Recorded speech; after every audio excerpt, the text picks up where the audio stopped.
Current affairs funda में आप सभी का स्वागत है। मैं हूं आपके साथ अभिषेक शर्मा और आज के इस वीडियो सेशन में हम 26 सितंबर तक के सभी इंपॉर्टेंट करंट अफेयर्स कवर करने वाले हैं। हमेशा की तरह आप इस वीडियो को अंत तक जरूर देखिएगा, आज भी आपको काफ़ी कुछ जानने के लिए मिलेगा। साथ ही का इस सेशन को शुरू करने से पहले आप सभी को बताना चाहूँगा, यदि आप हमारे daily current affairs PDF, weekly PDF और मंथली PDF चाहते हैं तो इस वीडियो के फर्स्ट कमेंट में या फिर डिस्क्रिप्शन में दिए गए लिंक पर क्लिक करके पा सकते हैं। साथ ही आप गूगल प्ले स्टोर से करंट अफेयर्स फंडा ऐप को भी इंस्टॉल कर लीजिए, क्योंकि जो भी हमारा PDF मटेरियल है जिसमें आपको करंट अफेयर्स के साथ साथ स्टैटिक जी के भी प्रोवाइड कराते हैं, ये सभी मटेरियल आपको हमारी करंट अफेयर्स फंडा ऐप पर ही उपलब्ध हो पाएगा। हमारे PDF कोर्स संबंधी यदि आपका कोई भी डाउट है, कुछ भी आप पूछना चाहते हैं तो कमेंट बॉक्स में ज़रूर लिखिएगा। साथ ही आपको बता दें, आपके आने वाले बैंकिंग एग्ज़ाम्स के लिए जो मेंस एग्जामिनेशन होता है जिसमें जनरल अवेयरनेस पूछा जाता है, तो उसके लिए हमने 12 टेस्ट की एक टेस्ट सीरीज़ लॉन्च की हुई है अपनी ऐप पर, करंट अफेयर्स फंडा ऐप पर। और हर एक टेस्ट में 40 क्वेश्चंस हैं और इसकी वैलिडिटी 6 मंथ्स की रहेगी आपकी। मार्च से लेकर सितंबर तक के करंट अफेयर्स इसमें कवर किए गए हैं। काफ़ी अच्छे क्वेश्चंस हैं जो हमको लगता है कि महत्वपूर्ण क्वेश्चन हो सकते हैं, पूछे जा सकते हैं, तो उनका एक कंपाइलेशन टाइप आप कह सकते हैं इन फुल लेंथ टेस्ट में। तो यदि आप बाय करना चाहते हैं तो हमारी करंट अफेयर्स फंडा ऐप को इंस्टॉल कर लीजिए, वहाँ से आप बाय कर सकते हैं, वरना लिंक आपको इस वीडियो के डिस्क्रिप्शन में या फर्स्ट कमेंट में भी मिल जाएगा। तो चलिए फिर करते हैं शुरुआत इस वीडियो सेशन की। Which of these countries is part of the G4 grouping seeking permanent membership of the UN Security Council? इनमें से कौन सा देश संयुक्त राष्ट्र सुरक्षा परिषद की स्थायी सदस्यता की मांग करने वाले G4 समूह का हिस्सा है? ऑप्शंस आपके सामने हैं। सही आंसर ऑप्शन ए है, ब्राज़ील। तो हाल ही में G4 यानी कि ग्रुप ऑफ 4 कंट्रीज़ के जो फॉरेन अफेयर्स मिनिस्टर हैं या फिर आप कहें एक्सटर्नल अफेयर्स मिनिस्टर हैं, इनकी एक मीटिंग संपन्न हुई है। तो इसमें भारत की ओर से जो हमारे एक्सटर्नल अफेयर्स मिनिस्टर हैं S जयशंकर, ये जर्मनी, ब्राज़ील और जापान के जो एक्सटर्नल अफेयर्स मिनिस्टर हैं उनके साथ इन्होंने मुलाकात की है। तो इसका मतलब क्या हुआ, ग्रुप ऑफ 4 में कौन कौन सी कंट्रीज़ हैं? India, Germany, Brazil and Japan. Group of 4 का मकसद क्या है? ये सभी यूनाइटेड नेशन सिक्योरिटी काउंसिल में अपनी परमानेंट सीट चाहते हैं और एक दूसरे की सीट का भी समर्थन करते हैं, यानी कि भारत, जर्मनी, ब्राज़ील और जापान का समर्थन करता है कि यूनाइटेड नेशन सिक्योरिटी काउंसिल में इनको भी परमानेंट सीट मिलनी चाहिए। इसी तरह से जापान, ब्राज़ील और जो जर्मनी है ये भारत की सीट का समर्थन करते हैं। इसी तरह से आपस में सब एक दूसरे की सीट का समर्थन करते हैं। आप जानते हैं कि 5 परमानेंट मेंबर हैं, United kingdom, United states, France, Russia और फ्रांस और चाइना, है ना। तो ये 5 मेंबर हैं, तो इनका दायरा बढ़ाया जाए और इसमें इंक्लूड किया जाए, तो ये 4 भी इंक्लूड होना चाहते हैं। लेकिन दिक्कत क्या है कि कुछ कंट्रीज जो है विरोध करते हैं। जैसे आप देखें, जर्मनी का विरोध इटली करता है और ब्राज़ील का विरोध अर्जेंटीना करता है, जापान का विरोध चाइना, नॉर्थ कोरिया और साउथ कोरिया भी करता ही है और रशिया भी करता ही है। भारत का विरोध पाकिस्तान करता है। तो इस तरह से कंट्रीज़ हैं जो विरोध करती हैं कि नहीं, इनको नहीं मिलने चाहिए। तो यहाँ पर अगर हम देखें तो जर्मनी के फॉरेन मिनिस्टर ने पार्टिसिपेट किया है, इनके नाम लिखे हैं, ब्राज़ील के भी और जापान के भी।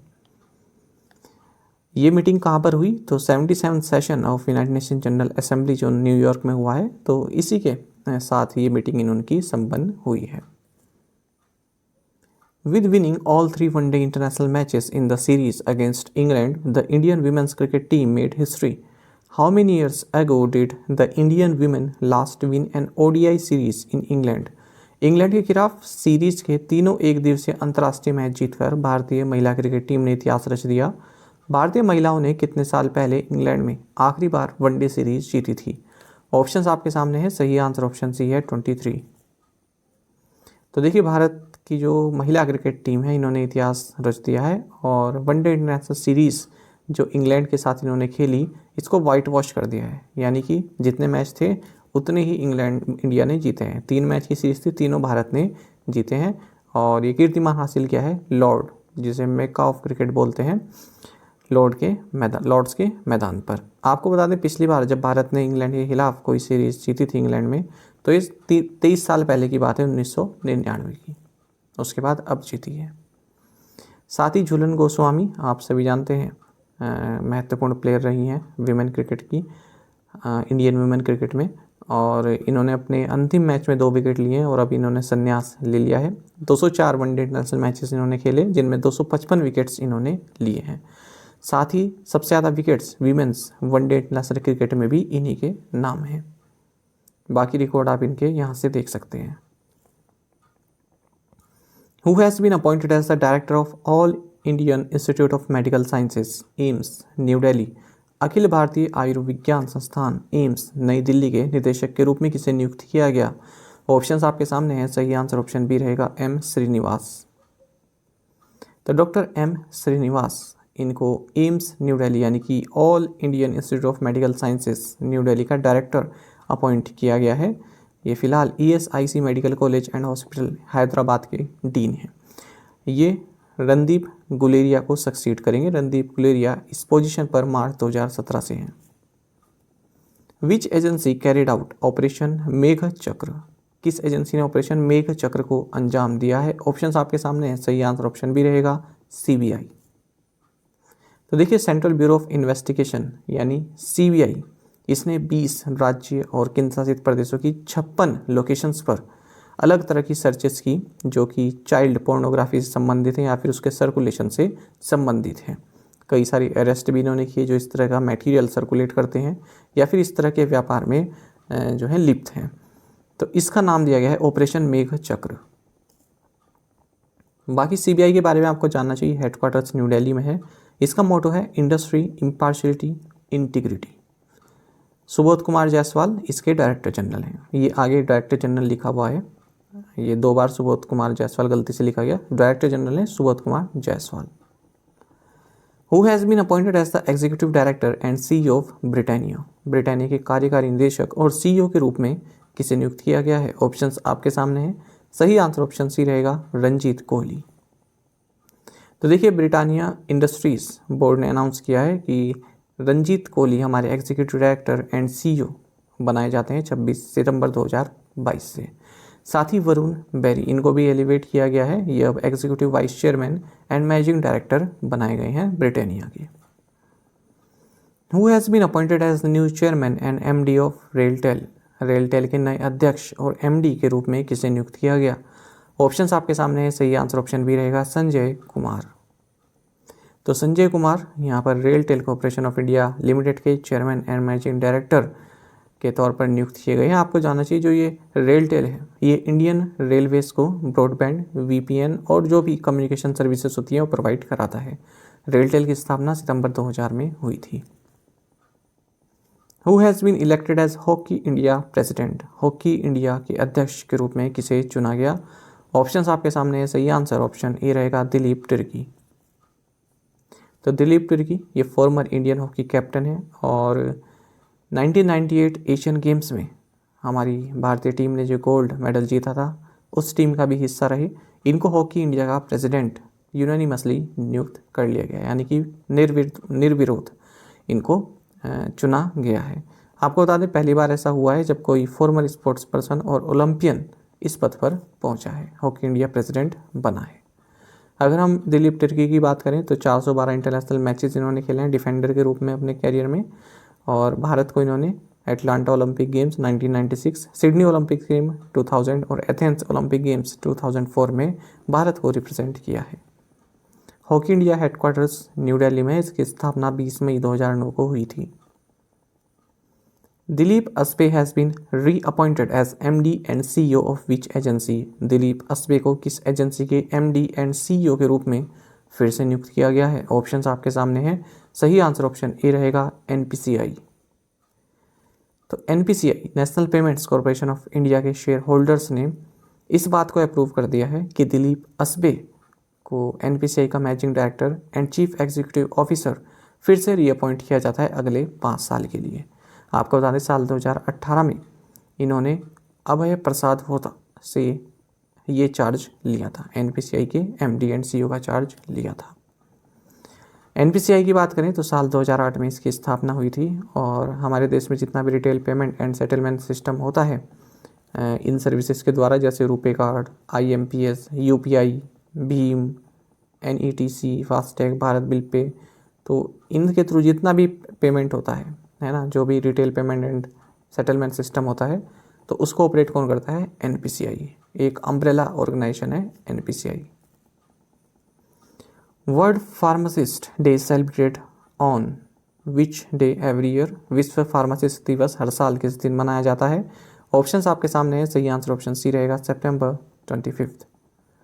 तो हर साल 25 सितंबर को वर्ल्ड फार्मासिस्ट डे मनाया जाता है। आपको बता दें, इंटरनेशनल फार्मास्यूटिकल फेडरेशन काउंसिल ने सबसे पहले साल 2009 में ये डे मनाने को अनाउंस किया था, क्योंकि साल 1912 में इंटरनेशनल फार्मास्यूटिकल फेडरेशन काउंसिल की स्थापना इसी दिन हुई थी, 25 सितंबर को।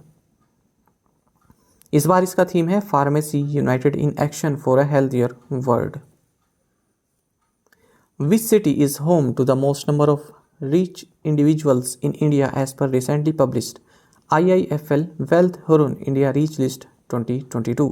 हाल ही में प्रकाशित IIFL wealth Hurun India rich list 2022 के अनुसार भारत में सबसे अधिक अमीर व्यक्तियों का संबंध किस शहर से है? ऑप्शंस आपके सामने है, सही आंसर ऑप्शन बी है, मुंबई। महत्वपूर्ण क्वेश्चन है, इसका एक्सप्लेनेशन आप पूरा सुनिएगा, क्योंकि एक्सप्लेनेशन में ही 3-4 क्वेश्चंस अलग से बन सकते हैं। देखिए यहाँ पर IIFL wealth Hurun India rich list 2022 जारी की गई है। तो इसमें अगर हम इंडिविजुअल जो रीच पर्सन है भारत में उनकी बात करें, तो सबसे ज़्यादा रीच पर्सन है वो मुंबई में रहते हैं। इसलिए बोला गया है, पहली लाइन देखिए, Mumbai is home to the most number of rich individuals in India. तो जो इन्होंने लिस्ट जारी की है हुरून इंडिया रीच लिस्ट, तो इसमें टोटल जितने भी लोग हैं उनमें 283 वो मुंबई से बिलोंग करते हैं। सबसे ज़्यादा रिप्रेजेंटेड सिटी कौन सी है? मुंबई। आपको बता दें इस रैंकिंग का 11th एडिशन रहा है, और मुंबई के बाद फिर न्यू दिल्ली है 185, फिर है बेंगलुरु 89। साथ ही आपको जानना चाहिए कि इस लिस्ट में IIFL wealth Hurun India rich list 2022 में पहली बार गौतम अडानी ने रिलायंस इंडस्ट्रीज के चेयरमैन मुकेश अंबानी को पीछे छोड़ दिया है और रिचेस्ट मैन बन गए हैं इंडिया के। 10.9 लाख करोड़ रुपीस इनकी वेल्थ है गौतम अडानी की, अगर हम बात करें।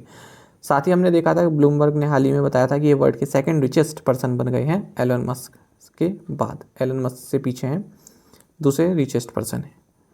अच्छा, इनके जो अडानी हैं, इनके ही एल्डर ब्रदर विनोद अडानी, इन्होंने भी एक लंबी छलांग लगाई है। पिछले साल 49th पोजीशन पर थे और अभी 6th पोजीशन पर पहुंच गए हैं। साथ ही आपको जानना चाहिए, नायका फाउंडर फाल्गुनी नायर, इन्होंने बायोटेक चीफ किरण मजूमदार शाह को पीछे छोड़ दिया है और ये richest self made Indian women बन गई हैं। साथ ही जो फाल्गुनी नायर हैं, ये रिचेस्ट इंडियन वुमेन भी बन गई हैं। आगे बात करते हैं, Pune born Indian American Neha Narkhede 37 साल की हैं और ये streaming data technology company Confluent इसी को फाउंडर हैं। ये youngest self made women entrepreneur बन गई हैं इस लिस्ट के अनुसार। और अगर हम ओवरऑल बात करें तो इनकी 336 रैंक है, 336 रैंक है, 4700 करोड़ रुपए की इनकी वेल्थ है। जेप्टो को फाउंडर 19 साल के हैं ये कैवल्य वोहरा, ये यंगेस्ट इंडियन बन गए हैं और फर्स्ट टीनेजर बन गए हैं जिन्होंने इस लिस्ट को ज्वाइन किया है। इनकी अगर हम वेल्थ की बात करें तो 1000 करोड़ रुपीस इनकी वेल्थ है। तो हुरून इंडिया की अगर हम बात करें तो इन्होंने 1103 इंडिविजुअल्स इस लिस्ट में शामिल किए हैं जिनकी वेल्थ 1000 करोड़ या इससे ज़्यादा की है। तो इस बार अगर हम पिछले साल से कंपेयर करें तो 96 लोग और शामिल हुए हैं, यानी कि 96 इंडिविजुअल्स और इसमें शामिल किए गए हैं। तो कितने का इंक्रीज देखने का मिला? 96 लोगों का। IIFL वेल्थ की बात करें, MD एंड CEO करण भगत हैं, हेडक्वार्टर्स मुंबई महाराष्ट्र में है। तो महत्वपूर्ण है ये, यहाँ से क्वेश्चन बन सकता है। ये भी आप देख सकते हैं टॉप 10 वेल्थेस्ट इंडिविजुअल। अगर हम लेफ्ट साइड में देखें, गौतम अडानी एंड फैमिली, फिर मुकेश अंबानी एंड फैमिली, इस तरह से पूरी लिस्ट है। और यहाँ पर आप अंबानी के बारे में, गौतम अडानी के बारे में देख सकते हैं कि इन्होंने पिछले लास्ट साल से 1600 करोड़ रुपए पर डे इन्होंने कमाए हैं। International day for the total elimination of nuclear weapons is observed on which day? परमाणु हथियारों के पूर्ण उन्मूलन के लिए अंतर्राष्ट्रीय दिवस किस दिन मनाया जाता है? ऑप्शंस आपके सामने हैं, सही आंसर ऑप्शन डी रहेगा 26 सितंबर। तो देखिए, यूनाइटेड नेशंस ने 26 सितंबर को international day for the total elimination of nuclear weapons ये ऑब्जर्व करने का निर्णय लिया था साल 2013 को। तो 26 सितंबर को ये दिन मनाया जाता है, international day for the total elimination of nuclear weapons. और इसी तरह का एक एक और डे आता है international day against nuclear test, ये 29 अगस्त को मनाया जाता है। Who has been appointed by the Supreme Court for amending Indian Olympic Association's Constitution? भारतीय ओलंपिक संघ के संविधान में संशोधन के लिए सर्वोच्च न्यायालय द्वारा किसे नियुक्त किया गया? ऑप्शंस आपके सामने हैं, सही आंसर ऑप्शन सी रहेगा, एल नागेश्वर राव। तो सुप्रीम कोर्ट ने फॉर्मर जज एल नागेश्वर राव इनको अपॉइंट किया है, किस लिए, क्या टास्क दिया गया है? जो इंडियन ओलंपिक एसोसिएशन का कॉन्स्टिट्यूशन है उसको अमेंड करने का जो पूरा प्रोसेस है तो वो इन्हीं की देखरेख में होगा, ताकि आगे जो है इलेक्शंस हो सकें। तो इसमें बताया गया है कि कोर्ट ने जस्टिस राव को कहा है कि आप एक रोड मैप तैयार कीजिए ताकि जो इंडियन ओलंपिक एसोसिएशन है इसका कॉन्स्टिट्यूशन को अमेंड किया जा सके और 15 दिसंबर 2022 तक इलेक्शंस संपन्न कराए जा सकें। Who has been awarded 2023 breakthrough prize in mathematics? गणित में 2023 के ब्रेक थ्रू पुरस्कार से किसे सम्मानित किया गया? ऑप्शंस आपके सामने हैं, सही आंसर ऑप्शन सी रहेगा, डैनियल ए स्पेलमैन। देखिए ब्रेक थ्रू प्राइज फाउंडेशन, इसके फाउंडिंग स्पॉन्सर्स कौन कौन है? बड़े बड़े नाम हैं, Sergey Brin, Priscilla Chan and Mark Zuckerberg, Julia and Yuri Milner and Anne Wojcicki. तो ये सभी इसके स्पॉन्सर्स हैं। इन्होंने 2023 का ब्रेक थ्रू प्राइज इस जो जिन्होंने जीता है वो उनके नाम इन्होंने अनाउंस किए हैं। तो देखिए अगर हम बात करें लाइफ साइंस की, तो लाइफ साइंस में किस किस को मिला है? क्लिफोर्ड पी ब्रैंगविन को और एंथनी ए हाइमन को। दूसरे अगर हम देखें तो डेमिस हैसेबिस एंड जॉन जंपर को। तीसरा अगर हम देखें तो एमानुएल मैग्नोट एंड मशासी यानागिसावा को। तो ये 3 ब्रेक थ्रू प्राइज मिले हैं लाइफ साइंसेज में। मैथमेटिक्स की बात करें तो मैथमेटिक्स में दिया गया है डेनियल ए स्पेलमैन को for multiple discoveries in theoretical computer science and mathematics. तीसरा अगर हम कैटेगरी देखें तो breakthrough prize in fundamental physics किसे मिला है? Charles H Bennett, Gilles Brassard, David Deutsch and Peter Shor को। इस अवार्ड की अगर हम बात करें तो ये अवार्ड को ऑस्कर्स ऑफ साइंस कहा जाता है। वर्ल्ड के टॉप साइंटिस्ट को ये रिकॉग्नाइज करता है। $3 मिलियन का प्राइज इसमें दिया जाता है और 3 कैटेगरीज में दिया जाता है जो कि हमने पढ़ा, life sciences, fundamental physics and mathematics. Name the principal scientific adviser to the government of India who unveiled the book she is women in STEM. भारत सरकार के प्रधान वैज्ञानिक सलाहकार का नाम बताइए जिन्होंने she is women in steam पुस्तक का अनावरण किया है। ऑप्शंस आपके सामने हैं, सही आंसर ऑप्शन ए रहेगा, अजय सूद। तो देखिए principal scientific adviser to the government of India professor Ajay Sood और British high commissioner mister Alex Ellis, इन्होंने एक बुक का अनावरण किया है जिसका नाम है she is women in steam. इसको लिखा है एल्सा मैरी डी सिल्वा एंड सुप्रीत के सिंह ने। National conference of Ministries of Environment, Forest and Climate Change was virtually inaugurated by the PM Narendra Modi in which state? पर्यावरण, वन और जलवायु परिवर्तन मंत्रियों के राष्ट्रीय सम्मेलन का उद्घाटन प्रधानमंत्री नरेंद्र मोदी ने किस राज्य में किया है? ऑप्शंस आपके सामने हैं, सही आंसर ऑप्शन बी रहेगा, गुजरात।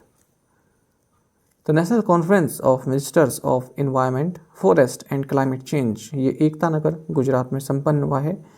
ये 2 दिन की जो कॉन्फ्रेंस है इसको प्राइम मिनिस्टर नरेंद्र मोदी ने वर्चुअली इनोग्रेट किया। इसमें 6 थीमेटिक सेशंस हुए हैं जिनमें अलग अलग टॉपिक रहे जैसे कि लाइफ कॉम्बैटिंग क्लाइमेट चेंज और परिवेश, forestry management, prevention and control of pollution, wildlife management, plastics and waste management. Which foundation has announced a financial assistance totaling $1.27 billion to address poverty and social inequalities? किस foundation ने गरीबी और सामाजिक असमानताओं को दूर करने के लिए कुल 1.27 बिलियन अमेरिकी डॉलर की वित्तीय सहायता की घोषणा की है? ऑप्शंस आपके सामने हैं, सही आंसर ऑप्शन डी रहेगा, bill and Melinda Gates foundation. तो देखिए bill and Melinda Gates foundation ने एक नई फाइनेंशियल असिस्टेंस अनाउंस किया है। तो इन्होंने 1.27 बिलियन US डॉलर की कमिटमेंट की है पूरे वर्ल्ड में पोवर्टी एंड सोशल इनइक्वालिटीज़ का सामना करने के लिए। तो हाल ही में लिंकन सेंटर न्यूयॉर्क में एक इवेंट हुआ, वहाँ पर ये अनाउंसमेंट की गई। Union minister of Ayush Sarbananda Sonowal inaugurated the international conference of consciousness in which city? केंद्रीय आयुष मंत्री सर्बानंद सोनोवाल ने किस शहर में चेतना से संबंधित एक अंतर्राष्ट्रीय सम्मेलन का उद्घाटन किया? ऑप्शंस आपके सामने हैं, सही आंसर ऑप्शन डी रहेगा, बेंगलुरु। तो union minister of Ayush Sarbananda Sonowal, इन्होंने इंटरनेशनल कॉन्फ्रेंस ऑन कंसाइजनेस इसको इनोग्रेट किया है। कहाँ पर?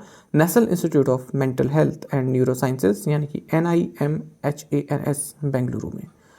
इस कॉन्फ्रेंस का जो थीम रहा वो exploring consciousness from non locality to non duality, the man machine debate, ये इसका थीम रहा है।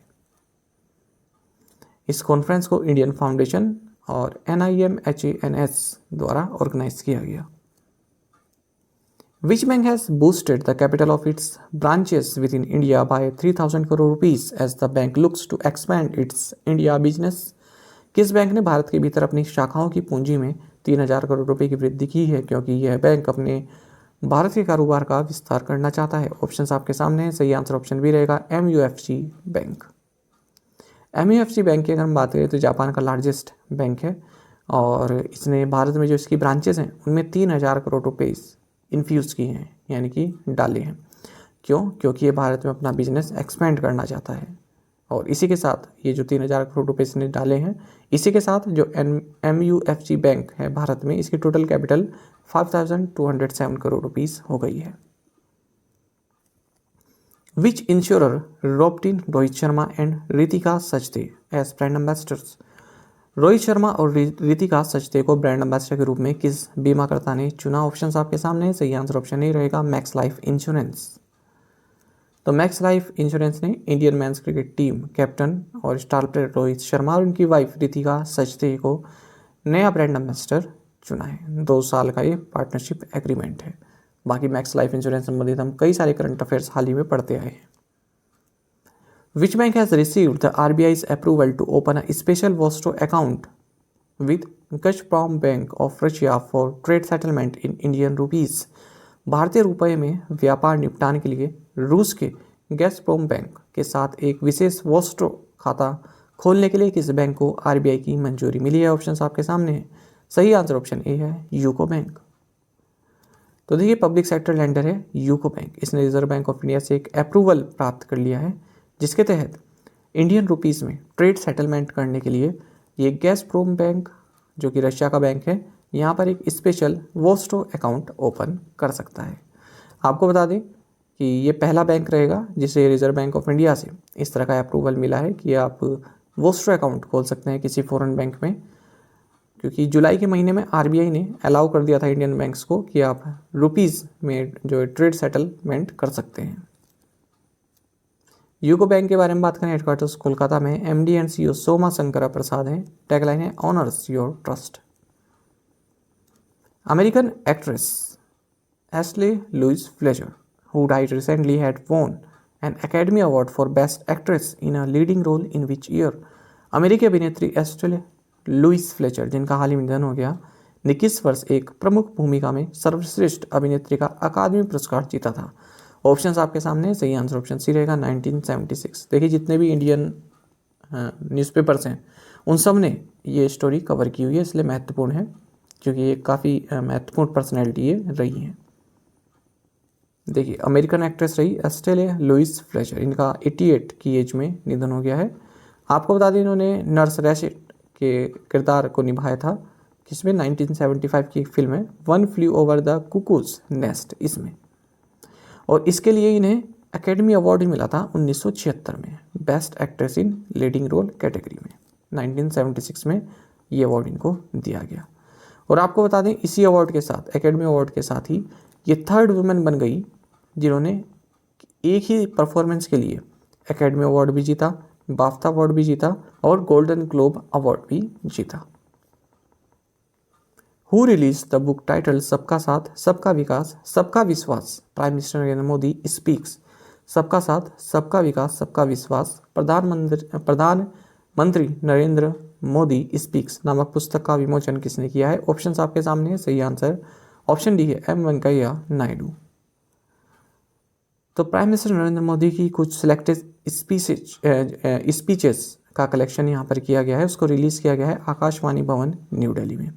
इस बुक का टाइटल है सबका साथ सबका विकास सबका विश्वास prime minister Narendra Modi speaks. तो ये प्राइम मिनिस्टर मोदी का जो विज़न है उसके बारे में बता दी है ये बुक। इस बुक को रिलीज़ किया गया farmer vice president M Venkaiah Naidu ने इस मौके पर केरल के गवर्नर आरिफ मोहम्मद खान भी शामिल रहे और information and broadcasting minister Anurag Thakur भी मौजूद रहे। इसी तरह की एक न्यूज़ और है, वाइस प्रेसिडेंट जगदीप धनखड़ इन्होंने एक बुक रिलीज़ की है जिसका टाइटल है पंडित दीनदयाल उपाध्याय जीवन दर्शन और समसामयिकता। इसको इन्होंने न्यू दिल्ली में रिलीज़ किया है। Total how many national service scheme NSS awards for the year 2020-21 were conferred by president Droupadi Murmu. राष्ट्रपति द्रौपदी मुर्मू द्वारा वर्ष 2020-21 के लिए कुल कितने राष्ट्रीय सेवा योजना पुरस्कार प्रदान किए गए? ऑप्शंस आपके सामने है। सही आंसर ऑप्शन सी है 42। तो प्रेसिडेंट द्रौपदी मुर्मू इन्होंने नेशनल सर्विस स्कीम यानी कि NSS अवार्ड्स दिए हैं 2020-21 के लिए राष्ट्रपति भवन में। तो टोटल 42 अवार्ड्स 42 अवार्ड्स यहाँ पर दिए गए, जिनमें 2 universities, 10 NSS units and their programme officers and 30 NSS volunteers को ये अवार्ड्स दिए गए हैं। आप सभी जानते हैं NSS के बारे में, एक सेंट्रली सेक्टर स्कीम है जिसको साल 1969 में लॉन्च किया गया था। ठीक है, और NSS की आइडियोलॉजी आप सभी जानते हैं, महात्मा गांधी के जो आइडल्स हैं उनसे संबंधित है और इसका मोटो है नॉट मी बट यू, यानी कि स्वयं से पहले आप। प्रीवियस असाइनमेंट क्वेश्चंस के आंसर देखेंगे। Koonthankulam bird sanctuary is located in which state? Tamil Nadu. What was the theme for international day of sine languages? Answer is sine languages unite us. Competition Commission of India approved the proposed merger of Jio Cinema OTT with Viacom18. Who won the Best Director Award for Malayalam movie A.K. Ayappanam Koshiyam at 68th National Film Awards? Answer is Sajidanandan K.R. Ministry of Ports, Shipping and Waterways plans to build a National Maritime Heritage Complex at which place? Answer is Lothal in Gujarat. The Indian Swachhata League kick-starts the Swachh Amrit Mahotsav from 17th September 2022 सेवा दिवस till 2nd October 2022 स्वच्छता दिवस। आप में से कई students ने बिल्कुल सही आंसर दिया है, इसी तरह से आप पार्टिसिपेट करते रहिए। आज के असाइनमेंट क्वेश्चंस देखेंगे। Rosh Hashanah is which communities new year? Sunshine coast biosphere is located in which country? Bathukamma is a flower festival celebrated predominantly in which state? What was the theme for International Day? ये तो फिर से repeat हो गया, माफ़ कीजिएगा। Eldhose Paul became the first Indian to win a Commonwealth Games gold in Birmingham. Which event did he win? Which commercial airplane maker is developing its first zero-emission aircraft called Zero to be ready by 2035? India will host its maiden MotoGP World Championship race at the Buddha International Circuit in Greater Noida in which year? तो इन 6 questions के answer आप हमें comment box में बताइएगा। 4th question तो फिर से repeat हो गया, इसका मत दीजिएगा। तो बाकी के जो क्वेश्चन है 6, उनका आप जवाब हमें कमेंट बॉक्स में जरूर प्रोवाइड कराएगा। यदि आपको एक क्वेश्चन का आंसर भी आता है तो भी आप हमें बता सकते हैं। साथ ही करंट अफेयर्स फंडा को आप टेलीग्राम पर भी ज्वाइन कर सकते हैं। यहाँ पर रेगुलर वीडियो अपडेट्स और करंट क्विजेस हम आप सभी के लिए डालते रहते हैं। साथ ही डिस्कशन ग्रुप में आप किसी भी क्वेश्चन का सॉल्यूशन पा सकते हैं। दोस्तों, यहाँ पर हमारे करंट अफेयर्स की प्लेलिस्ट दी गई है, इसको आप जरूर देखें। अपने दोस्तों के साथ, फेलो स्टूडेंट के साथ हमारे करंट अफेयर्स को शेयर जरूर करें। आज का ये सेशन आपको कैसा लगा कमेंट बॉक्स में जरूर बताइएगा। Thank you guys.